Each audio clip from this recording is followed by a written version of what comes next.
Hmm? Viking, indeed. That's right. Ah, yes, Puritan Viking. So far, in the 16th century, we've looked at, very briefly, Luther, who really got the reform underway in Germany and around the salvation questions, and then shifted to Geneva, or to Zurich and the Swiss reform that was beginning there. The third reform movement really is also Swiss. It's Geneva and Strasbourg, it's French, and it's Calvin and Reform, the Reformed tradition. John Calvin was a scholar, Paris, born, educated, University of Vienna, translating classics in his teens. Immoral to know that much, really, as some of these people. I think that sometimes. He was a Hebraeus. He studied with Reuchlin and Kopp. He got into the classics, and then he had a conversion. Wasn't as dramatic as the kind of thing that happened to Luther, but it was dramatic enough. He gave his life to Christ, and he became a believer in the Protestant tradition. He began to really grapple with theology, and let me give you what a kind of reformed sort of outline of Calvin, which isn't really Calvin, but it's sort of out Calvin's Calvin, and it's the Synod of Dort called TULIP. Are you familiar with that? Which stands for total depravity, unconditional election, limited atonement, irresistible grace, perseverance of the saints. Now, Calvin didn't spell out his views quite like that. His views evolved over 4 editions of the Institute. These are the Institutes. This was the first Protestant systematic theology. The first edition Calvin wrote when he was 26, had 6 chapters. This one is a big tome, believe me. This is the 4th edition. Calvin was what we would call a systematic theologian. Luther was a kind of what I would call a pastoral theologian. Calvin was a pastor, but Calvin had the advantage of being what I would call a second-generation reformer. He didn't have to pioneer the trail. He could be back. He didn't become a Christian till 1530s. And you see, Luther had already written most of his material by then. Calvin was reading it with great appreciation, noting some of the differences that he would have in tone. 3 or 4 differences having to do with the person of Christ. Actually, Luther held most of those doctrines that we had in TULIP. He just didn't spell them out. In fact, even Calvin didn't really spell them out quite as clearly as I've just said. Let me, because I've opened a kind of can of worms here, try to make some sense. TULIP. TULIP is the acrostic that explains essentially the core, or what is seen to be a basic core of Calvinist doctrine. This was not something Calvin ever wrote down quite like this. But in 1609, Jacob Arminius wrote a book called The Remonstrance.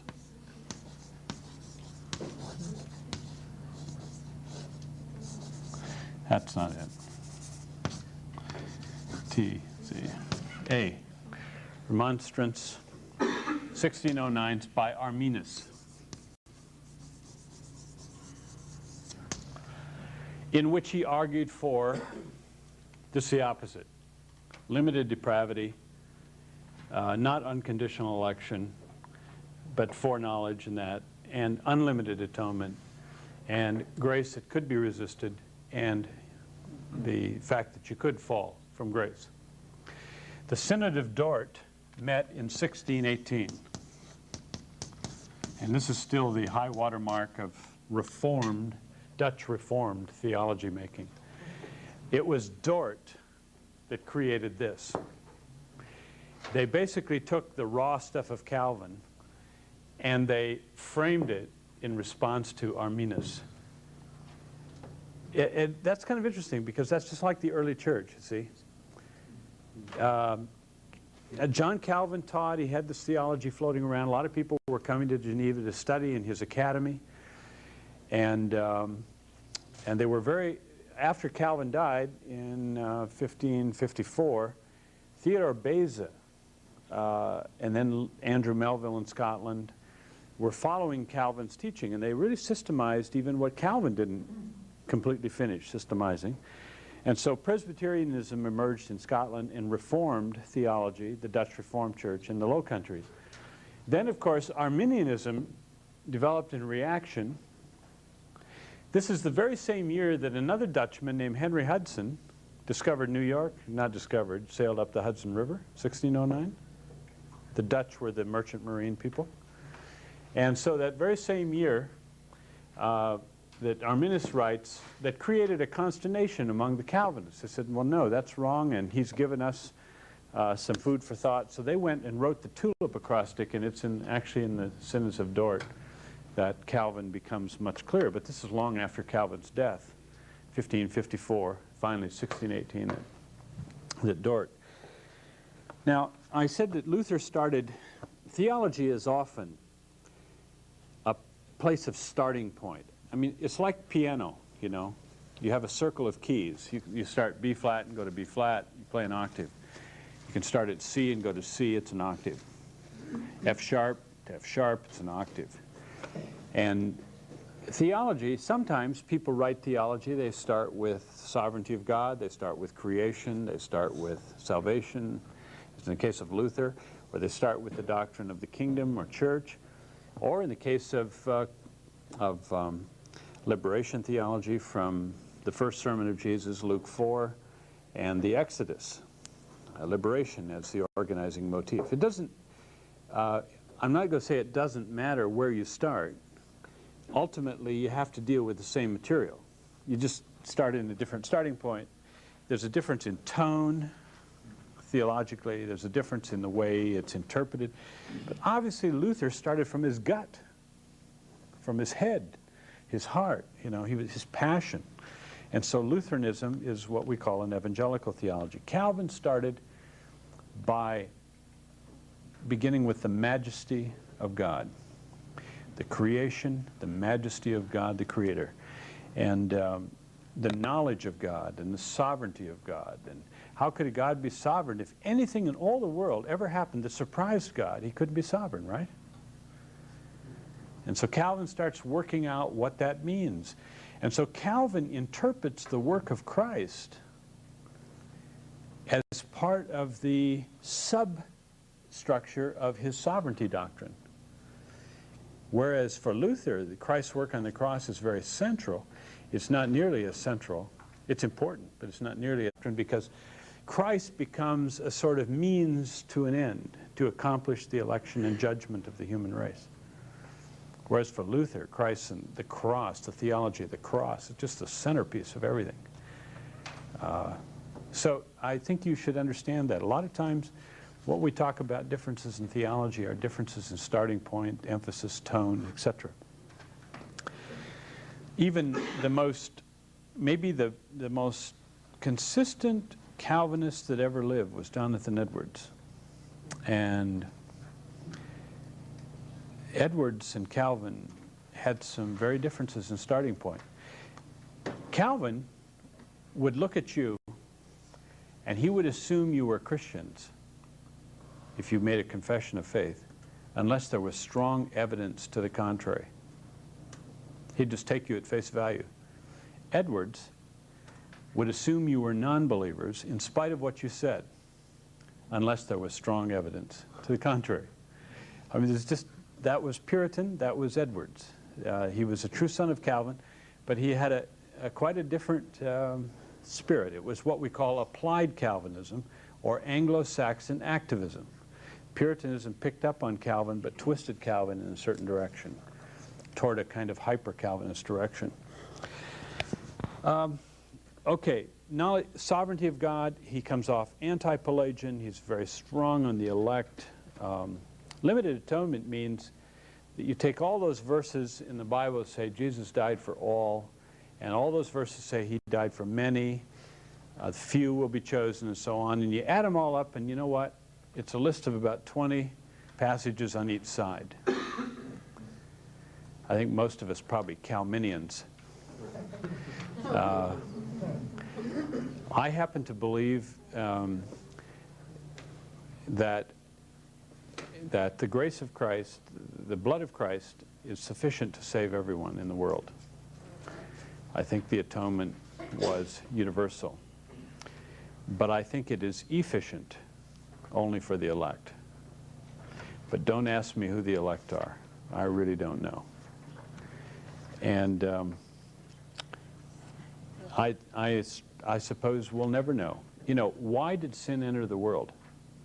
Calvinism gives an answer. I'm not sure it's a satisfactory one. Why evil? Is it only to achieve redemption? If God could have stopped it, why on earth didn't he? Calvinism is pretty clear that God allowed this for purposes. Someday we'll know, and I believe that, but I sure struggle with those questions. I don't struggle as much now as I did when I was young with those questions. I just sort of get on with ministry right now. I used to defend the Bible. I don't do that anymore either. I remember, you know, I remember reading once Spurgeon. Spurgeon said, I would no more defend the Bible than I would stand in the front of a lion's den and defend lions. I would just open the door. The lions will take care of themselves. And that's how I feel. I just don't have time anymore to play defense and apologetics. I'm really more committed to getting on the offense and reaching out and just using the Bible. You can decide whether I have a high view or a low view of it. But I don't have the stomach for it anymore. I suppose we go through phases of that. I was in John Montgomery's apologetics classes and could sharpen my swords with the best of them 20 years ago. But I really have moved away from that kind of philosophical theology to, maybe it's being pastor for many years. But that's not what I find that people are really interested in or able to profit by in my church situation. Did you have a comment? Wasn't it Spurgeon who had a class of seminarians and he was teaching a lecture, and then one said, well, but sir, how will we know who the elect are? And he said, well, frankly, gentlemen, it's none of your business. Yeah. That was really helped me. Yeah, yeah. Well, you know, you argue if God is good, of course, he is just. And if it doesn't appear that he's just, it's just that we don't have enough information. Ultimately, we will know and be assured that God is just. And some of these are just faith responses, but I think certainly we can live with them. I've already hinted that John Calvin's view of the sacraments was slightly different than Luther. Luther, you baptize a baby because a baby is a perfect candidate for salvation. How could a baby possibly have works? Baby is just a bundle of pure faith. In Calvin, you baptize the baby because Calvin is committed to the idea of covenant. And the child is a covenant. The child of believing parents is baptized because Calvin is what we call a covenant theologian. God in the Old Testament had a covenant symbolized by circumcision, New Testament by baptism. The church is correct if it is preaching the true word, has correct doctrine and sacraments, and 4 offices. The offices are those of apostle, who's basically a missionary getting the church started, teacher, doctor, who's the catechetical person, see apostle, prophet, pastor, and apostle, prophet, pastor, teacher, yeah.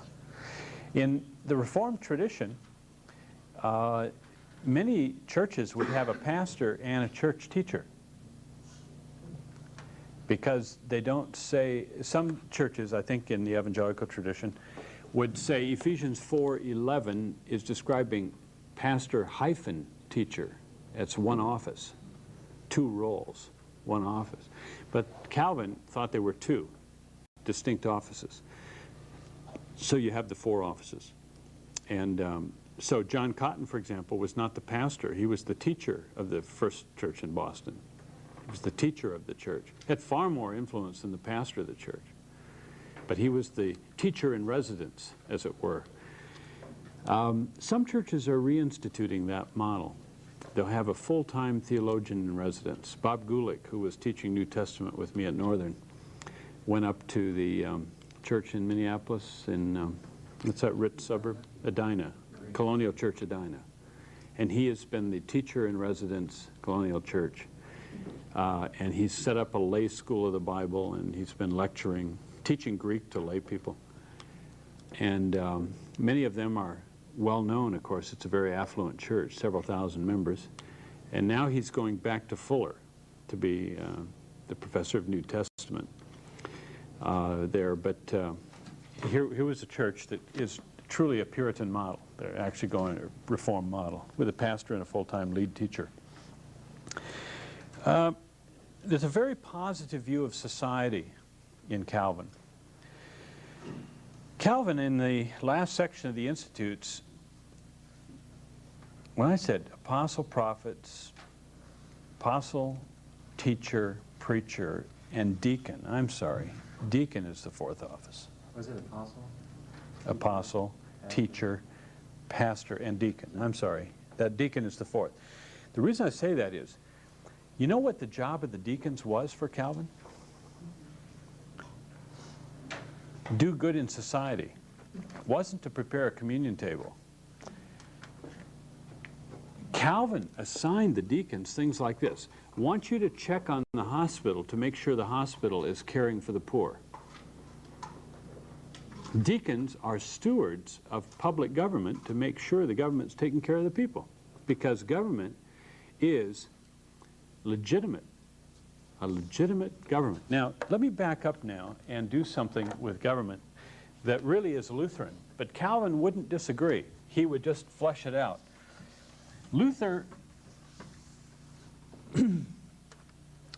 looks at Genesis and he sees that in Genesis 2 you have the origin of the first institution in the human race. And what is it? Family, yeah. And just as there are husband, wife, and child, the family models Father, Son, and Spirit. And this, chapter 4, sin has come and is threatening to destroy the family, and the family's out there killing each other. And for Luther, the state begins in Genesis 4 with the rule of law. A peace bond is put on Cain, so he won't kill and be killed. The family, the state is there to protect the family, to serve the family, not to replace it. The family is all those of biological unity. The state is all those of geographical unity. They sometimes overlap, but we are members of both. The closest thing we have to a church, of course, is Genesis 11, the call of Abraham, and the third institution, church. And this would be all those of spiritual unity. Three divine institutions. Now, Calvin, nor Luther, nor I, frankly, will argue for the separation of church and state. I worked on Roger Williams for a year and decided he was wrong. I will argue for the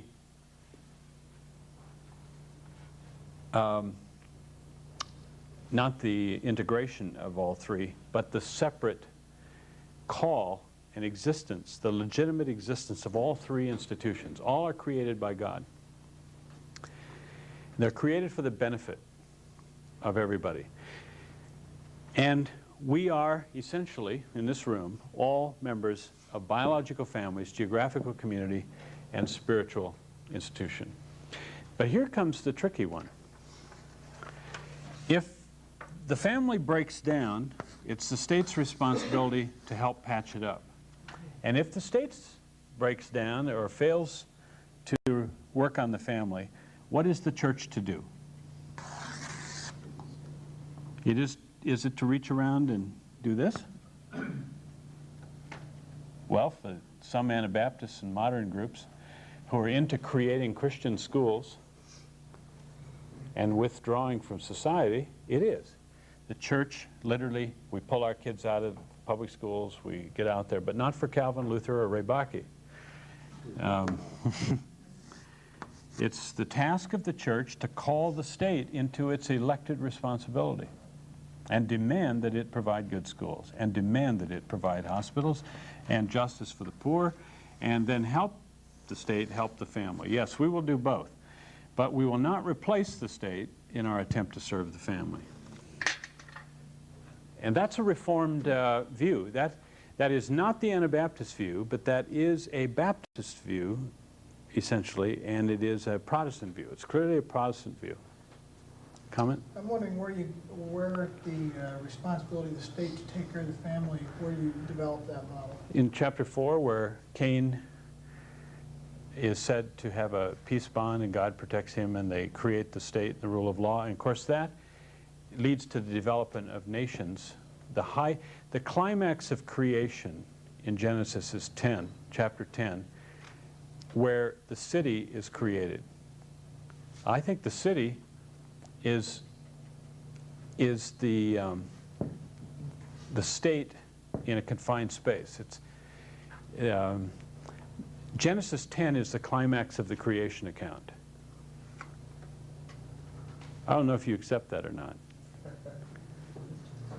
That the family and all this something, and so God graciously creates a city, a state, and then of course the state goes to seed and creates the Tower of Babel, and God has to spread it out all over the world. But I don't think that the coming together to create that state or city-state was wrong. In fact, you know what St. Augustine said about this? I'm sure you're just dying to hear what Cyril of Jerusalem or St. Augustine would say about such things. Augustine said, the first thing Cain did when he fell into sin was to create a city. Because, said Augustine in his City of God commentary, once he had sinned and broken off fellowship with God, it was impossible for a man to live alone. And so he had to go and build a city which compensates for the community that was lost with God. Then he says this, for a Christian to think they can live in superbia, that's Latin for suburb, for a Christian to think they can live in superbia in a garden is to deny the fall and sin. I mean, the normal Christian life for Augustine is to live in community. And if you think you can run away and live in your nice garden, all he's saying is you've failed to understand the nature of sin. Now that we're sinners, we have to live in community because we have to have fellowship to compensate for the fellowship that we lost with God. That's interesting. That's Augustine. That's way back in the 4th century, early 5th century. What about the early church, though, where you were talking about their lifestyle and that they went to help the poor and the lame? If that's true, shouldn't they have been trying to get Rome to do that? Well, okay. I mentioned, I think, Oscar Kuhlman's book, Church and State in the New Testament, and how the early church, he points out, had to live between Romans 13 and Revelation 13. Remember, Israel was an occupied power. They were really powerless politically. And Jesus gave the Anabaptist answer, pay your tax if it's legitimate, but don't give the government 1 penny more if it belongs to God. I happen to be part of a group where a couple people are tax resistors, deliberately withhold the Pentagon portion of their income tax, as a Christian act of conscience, and they are doing it out of their exegesis of that text and other texts, of course, in which, as pacifists, they are not about to abet a war machine. But they feel that the government has crossed the line. That's illegitimate. That money belongs to God. And so what they do is they give all their money away so they don't have to pay that tax. Every year they get audited, and it's really interesting. I'm not quite that brave. I have some sympathy with that, but I'm not quite that willing to give up on support of the government at this stage. I don't think it's that corrupt yet. It's bad, but it's I have some hope. Yeah. Ray, how does today's Reconstructionist movement, theonomy movement, fit into what you're saying? I don't know much about that movement. They're not in Chicago. I don't know where they are. What is the Reconstruction? I've heard. I don't know Gary North. What are they saying? Well, I'm not exactly sure. Their idea is that there'd be strong reform. The idea would be to change our land into a state of theonomy, where God was ruling the government and all. Mm. This is a neo-Israel type Oh, really? operation, I think. Huh. Guy by the name of Rushduni. I've seen that name. I don't know anything about that movement. I'd love to see them test their case in Chicago, though, if they think it can be done. Yeah. And what about, would that be difficult to live out in a communist state today, say in Czechoslovakia or Eastern Europe, where it almost is occupied? Yeah. I think here again, the theology led them to articulate principles. Principles, of course, are not doctrinal, thou shalt do this. They're reflecting again. This is reflection. The principle is that the state is legitimate insofar as it is, okay?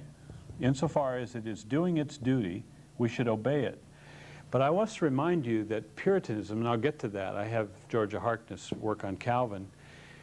One of the things that Calvin and Luther did, their contribution, was to cut, all sovereignty belongs to God.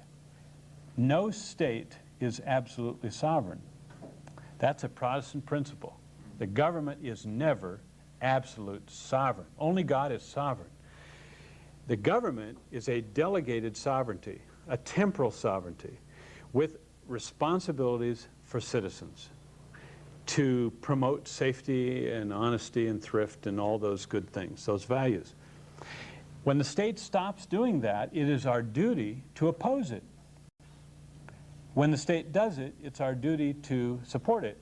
On that basis, James Witherspoon, who was a student of Calvin at Princeton, is the architect. Witherspoon was the teacher of Madison. James Madison, who wrote basically the United States Constitution, separation of powers, basically wrote it from a Presbyterian point of view. The whole idea of separating powers, legislative, judiciary, executive, federal, state, and local, right? That's one man, one vote rule is a Protestant principle. Not for the humanist reason that every vote is so competent, but for the opposite. Every vote is so corrupt, we got to spread the depravity around.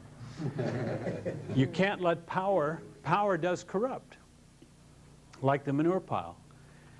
So Nixon, who is trying to make the executive, and Reagan take over the judiciary and co-opt the legislative, or get the federal to co-opt the state, or the state to co-opt the local, that umbrella of power would have to be resisted constitutionally. Our Constitution leaves those separated.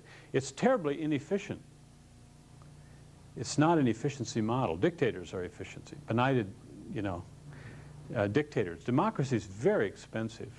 Republics are expensive business. But this is a reformed model. This is very Calvin. It actually is the basis of our United States Constitution. It's the basis of Witherspoon signing the Declaration. Why could James Witherspoon, a Calvinist, sign Declaration of Independence as the delegate from New Jersey and Philadelphia in 1776? because he assumed that the British government had stepped over the line and was unrepentant, and therefore must be overthrown even if by violence. That is Presbyterianism, pure and simple. Okay? The government is legitimate and you should serve it, but you also have a conscience. You don't say my government right or wrong. That's the old Catholic model, where you're a prisoner of your government. But you have limited sovereignty. The government is a steward, and you are responsible. Just the same way you are a priest, you are responsible for your own salvation. You can't say, well, you know, I'm part of the group of 40 million and God's going to take us all in together. No, the Protestant principle is you're your own priest. You have to make your own confession. Priests can't save you. The only mediator between you and God is Christ. The same principle applied politically as the Calvinists did and the Lutherans did, argued for limited sovereignty and state citizenship. This is why wherever Protestant Reformation went, democracy tended to follow. That's why an enlightened citizenry, a participant electorate, generally goes, whereas the Catholic Church very often was comfortable with dictators, and bishops often were in cahoots with kings. But wherever the Protestant Reformation went, this principle of state sponsorship, limited government, limited sovereignty went, which is, I think, if I understand what you're trying to tell me, the Reconstructionist people would be they would want a more powerful theocratic state. And I would see that as fundamental contradiction to the whole idea of sovereignty, as well as terribly impractical. We'd be back to witch hunts and all that stuff again. Yes? You may speak on this on Friday, but it appears to me a contradiction in terms of the recent New Right Christian Right as sort of the Calvinistic approach wedded to some Anabaptist Yeah. involvement. Oh, yes. I think that's probably true. I don't think the New Right is consistent. No, I do think that they are drawing principles of English Calvinism, English Puritanism, with monarchian tendencies or elitist tendencies. I don't see much egalitarianism in the New Right at all.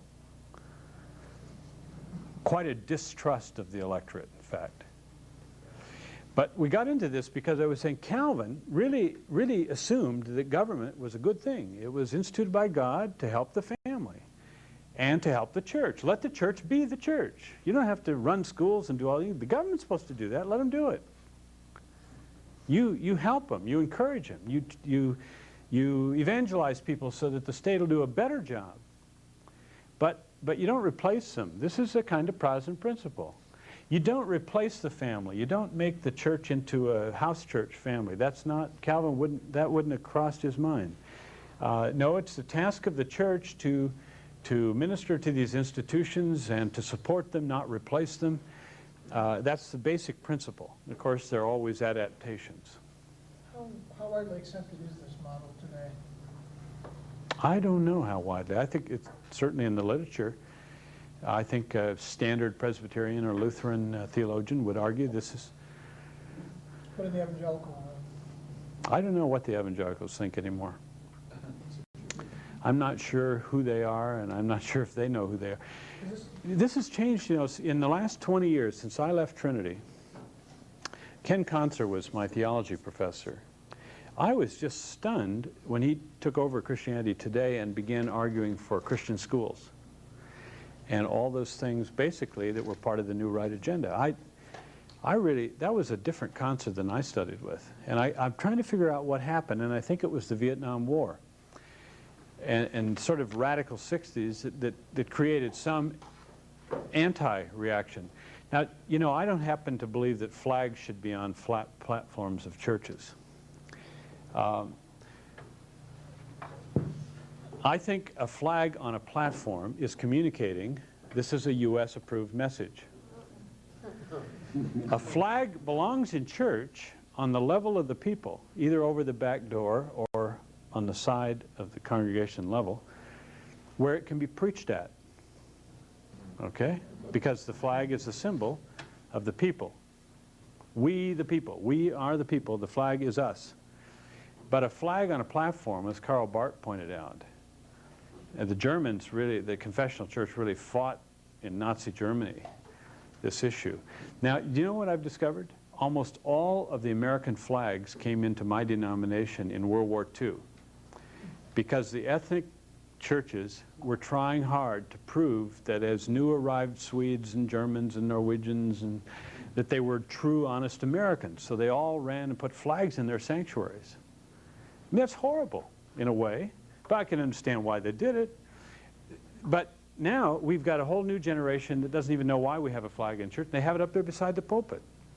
And I'm watching James Kennedy on television, a cutaway from First Pres Church in Coral Gables. And I was stunned because he's sitting in his study. Now he's going to lead you to Christ, right?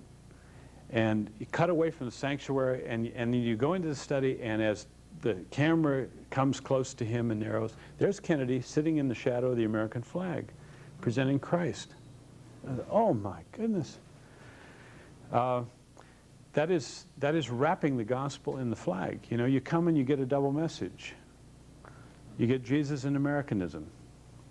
That's what you're accepting. And I kept thinking, what is this communicating to the rest of the world about what is the nature of the gospel? Do you have to become an American? It's the old question, isn't it? Of do you have to become Jewish in order to become Christian? You have to accept the flag to get Jesus. I think we need an Acts 15 conference on civil religion in our country, which is something that I think has crept in. And I think it's crept. My wife taught at Moody Bible Institute for about 18 years, part-time and full-time. When we were there as students in the 50s, late 50s, we can't remember any flags in any classroom. There was a flag in Torrey Gray Auditorium, but nobody paid any attention to it, and it got moved all the time whenever any program was there. And suddenly in the Vietnam War, flags appeared everywhere in that place. And they started having patriotic assemblies. And at Founders Week a couple of years ago, even flew in Falwell for the Wednesday night, had a patriotic rally. And when I was there, I kept wondering, I had some Canadians who came back for our class reunion and were just appalled and wondered what on earth has gone wrong with, see, Moody, when I was there, it considered itself a sort of international missionary training school. And I'm sure if anybody had said, well, I think we should sing, you know, God Save Our, or whatever we want to sing, America the Beautiful or something, I'm sure the leaders of Moody would have said, oh no, that would offend our international students, and it would confuse the purposes for which we're here in a Bible school. But now they do it as a matter of course. And I think that is teaching me something about where evangelicalism is headed From on my this. perspective, that's radically different than anything I see in evangelical Christianity. This? Yeah, What do you see? the state being set up to serve the family, and if the family, you made the statement that if the family degenerates, it's the state's responsibility to pick up the pieces. That's logically what Luther said, yes. Yeah. And It's, that sounds like I don't hear that coming from any corner of evangelical I'd say. Christianity. you're hearing a very low view of state. Well, I'm hearing, Take care of your own responsibility. Let the I would church say that do it. the church doesn't have run on this. And See, I'm saying, is it really the church's job to run the world? Is that what we're called to be and do? Build housing for the poor? I don't think that's what we're supposed to do. I think that's what the state's supposed to do. Don't allow the inner city churches, though, approach. Of course we are, but we do all those things, but we're trying to get the government to do its job. And we're saying, look, we'll show you how to do it. Give us the money, we'll do it for you. We'll do it with you. So LaSalle Street Church took HUD money and built 330 units of Section 8 housing, half black, half white, and created a whole new model community. They did it with state and private funds, but they're not doing it to replace the state. They did it in partnership with the state. But I think I hear where you're coming from now. Well, it we makes have me a, pay attention when I realize that probably Mhm. the overwhelming majority of evangelicals are are probably sort of, Republicans with a Yeah. view of diminishing the state. And this, I don't have any theology. yeah, I must tell you that this is original republicanism. This is historic republicanism. A high view of the state is original republicanism. Contemporary republicanism is a low view of the state. And evangelical republicanism views the state with the hermeneutics of suspicion. I do know that. I mean, I'm not totally out of it, but I try to stay away from the new right.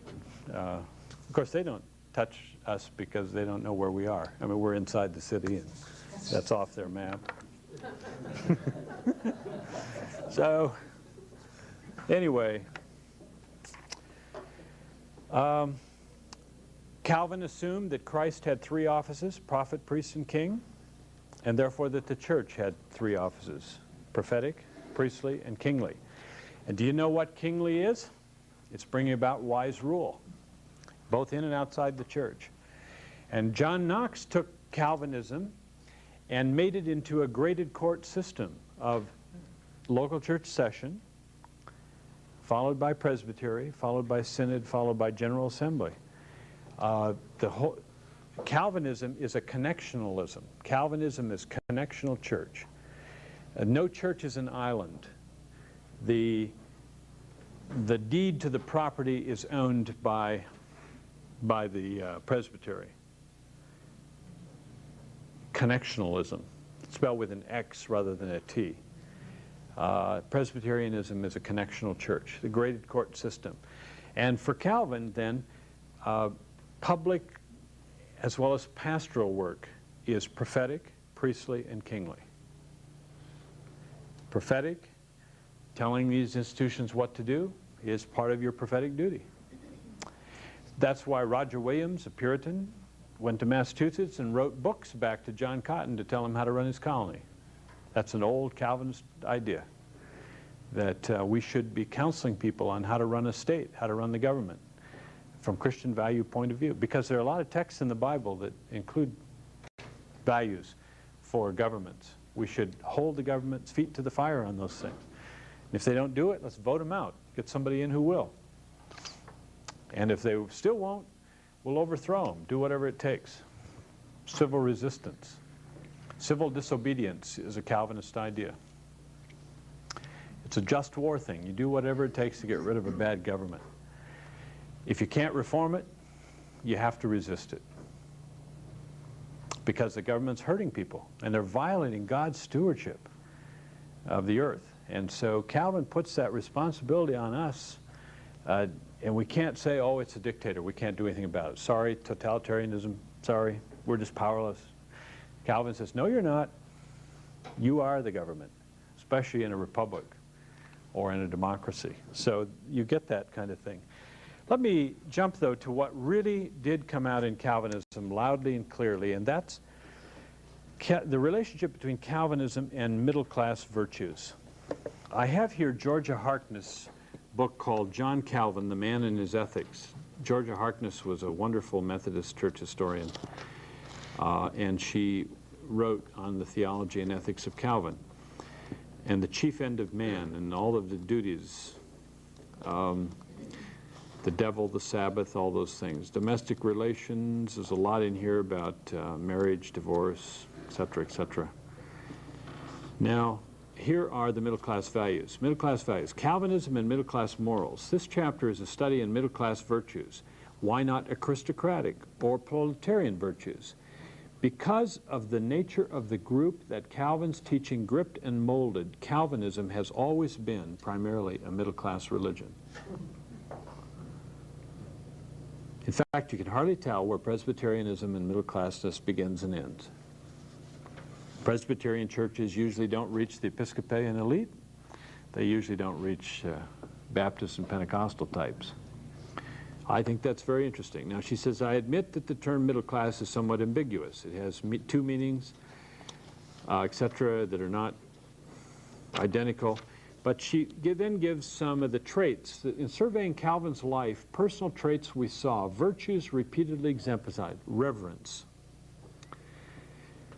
chastity, sobriety, frugalness, industry, honesty. These are not only Calvinist virtues or middle-class virtues, but they're the dominant Puritan virtues, and they sort of get reinforced by the way you read Calvinism. Sobriety. When Calvin enjoined sobriety, he meant by the term both moderation in the use of intoxicants and general simplicity of living. To live soberly meant to avoid excess of any kind. Following Paul, he summarized the virtues of well-regulated life as sobriety, righteousness, and godliness, Titus 2:11-14. So this is Calvin. It's what the Puritans would call the principle of economy. If you take a drink and have a blowout party tonight, you'll probably have a hangover and be less efficient tomorrow. Luther would say, man, let's have a party. I mean, Luther would, you know, he was a party animal. Luther and Amsdorff and Philip would all go down to the Wittenberg Tavern and drink good Wittenberger beer most every night. Somebody asked Luther, you know, they were blaming Luther for the Reformation. He said, don't blame me, the Word did it all. He said, I spent all the time down the tavern drinking good Wittenberger beer with my friends Philip and Amsdorff. Don't blame me for the Reformation, the Word did it all. That was Luther. Let the children dance, he said. He was a party animal. I think that's fair to say. I mean, gee, the guy wrote a book this size every 2 weeks. He composed a hymnal. He taught theology. He reformed the world. I'm not going to complain that he didn't get his work done. He did, but he was built like a colleague in my faculty, Don Dayton, who's getting up. He's going to bed in the morning about the time I get up, and Don is a party person, and so is Luther. On the other hand, Calvin, you see, he'd be very rational about this. Calvin's left brain. And he would say, if I let my emotions get out of control tonight, I'll pay for it tomorrow. To be sober doesn't just mean limiting my intoxicants. I mean, Calvin drank wine, but it meant, you know, don't do anything that will make you less effective tomorrow. You had to sort of rationalize everything. You had to drive slow, because ultimately you'd have more wear and tear on the car. You just got to be thinking about that all the time. See, you just sort of organize everything according to this sobriety model. Well, he goes on and talks about this. Calvin, the grounds on which Calvin attacks the evil of intemperance are sensibly given. He objects to it principally because it injures the health, dulls sensitivities, interferes with working efficiently, wastes money, and worst of all, in Calvin's mind, interferes with the worship of God. So we're supposed to run around honoring God all the time. How can you be honoring God if you're doing your own, you know, partying? Calvin probably didn't get invited to a lot of parties. Excuse me, where Yeah. did the tradition come in that's so strong in America about not drinking? Oh, the temperance movement, 19th century revivalism. I'll get to that, I hope. Yeah. That is implicit only in the faintest sense. There's no way in which Calvin would be a teetotaler. Nobody was in the Reformation. Nobody could drink the water without dying. But you know, they were an ox cart culture too, and they didn't have to worry about 60 miles an hour on freeways. And in America, drunkenness just took over this country. We didn't have the inhibitions that, you know, would keep people back, and so the temperance movement just was say, hey, the best way to deal with this is just cut it out. That was not biblical, but it was very expedient. That's 19th century. Even the Puritans like Edwards would drink, and many smoked. Many grew tobacco, many Puritans. Preachers had tobacco gardens. Oh yeah. Frugality was another. As we noted, sobriety to Calvin also meant frugality. He observed the sins of the drunkard and the spendthrift, the adulterer, closely intertwined, and so he roundly denounced them. The pure and frugal use of goods is constantly enjoyed. He lived simply and frugally. So he laid on his followers an aversion to extravagance and luxury. A common misunderstanding should be corrected. Calvin was not, in theory, an ascetic. He never taught that one should deny himself the ordinary pleasures of life or live so frugally as to injure your body. He was not one of those people who would deliberately skip meals. Luther wasn't either. Luther thought fasting was a way of giving the devil control of your life by making you think about food all the time. Luther thought fasting was just really stupid, you know. I think some of you would like Luther. He'd get invited to your party. He's equally essential is to guard one's health. Paul advised Timothy to use a little wine for the stomach's sake. This is because Timothy was frugal to the point of retrenching even on food, and Paul had to remove him. Say, hey, come on, drink a little. I don't think I've ever interpreted it quite like that. Go ahead, Timothy. It's not a case of you shouldn't do it. It's a case of, gee, go ahead and do it. I mean, you got to help yourself out. You got, you know. If Calvin thus condemned excessive severity of living, this raises the question why he opposed so many forms of enjoyment now viewed as wholesome. For example, he was opposed to dancing, card playing should only be permitted in certain ways, theater was anathema, songs passed the censor, and instrument music was banned from churches. They must be plainly furnished churches, etc., etc. Well, basically, he felt that these were gifts of God, but that if we abuse them, and the heart might be set on earthly things and not on God. Dancing and theater breed adultery and lewdness. Card playing wastes time and fosters gambling. So, you know, he just went to the root of the problem and said, if that's the problem, let's deal with it, nip it in the bud. Nobody ever believed more in Calvin than I'm a stranger here and heaven is my home. You always got to be thinking about that. We're pilgrims, so plain food living is commended both in quantity and quality. As we take food away from greedy children, God does the same to greedy men. So, you know, Calvin wouldn't drive a BMW. I mean, Tony Campolo said that at Urbana, shocked a lot of people. Would Jesus drive a BMW if he knew that, you know, thousands of people were going to starve to death in the world today? I think he's right. I think American evangelicalism is straining gnats and swallowing camels on some of these issues. Just getting fat and luxurious, and some of the gaudiest of buildings that we're throwing up in the name of churches. I mean, the stereo systems and all of the things. We have found so many ways to spend our money.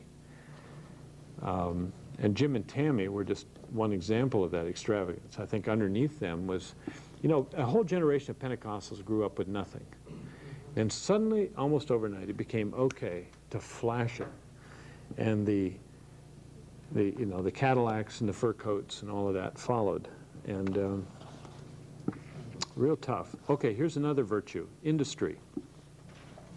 There's no doubt that Calvin himself was a hardworking person, a virtue of industry.